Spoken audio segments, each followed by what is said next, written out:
Duterte's war on drugs, explained. From July 1st to August 30th of this year, 550,000 houses were visited, 12,900 suspects arrested, 800 search warrants implemented, 895 suspects killed, and 626,000 drug user and pushers surrendered. This means that 97.8% surrendered, 2% arrested, and only 0.14% killed. What about the accusation of extrajudicial killings? Did Duterte condone extrajudicial killings? This has been shown to be not true. In fact, in his inaugural speech he said, "As a lawyer and a former prosecutor, I know the limits of the power and authority of the president. I know what is legal and what is not. My adherence to due process and the rule of law is uncompromising."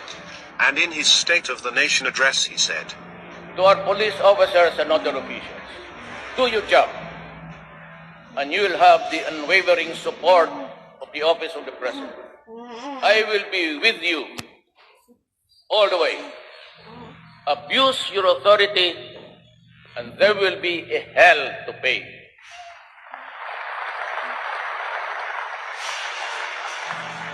For you will have become worse than criminality itself.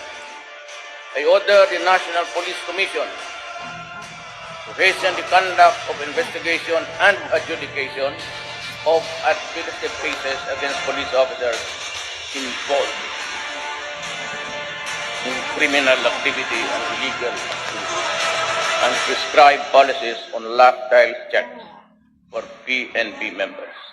what about his shoot-to-kill orders? This is what he actually said. I repeat again for all everybody's consumption. Do not kill if you are not in danger of losing your life. But in effecting an arrest, when there is a violent resistance, because in effecting an arrest, you have to overcome the guy to bring him to the folds of the law. If you cannot bring him to the police station, if you cannot place him under the control of the law, because that is your job to arrest, which means to overcome the resistance. But if the resistance is violent, thereby placing your life in jeopardy, shoot and shoot him dead. Can I be more clearer than that? But who is behind the vigilante killings? For the extrajudicial killing, they say, it's not the work of the police to be wrapping people with plastics and put them in the bag. That is not the job of the police. I just told him that one bullet will do. Why do you have to wrap it? Waste your time. So, who are actually behind these killings? First, there are drug groups killing other members of competing drug groups. This is also happening in other countries. Second, drug lords hire assassins to kill users and pushers who have surrendered to the police.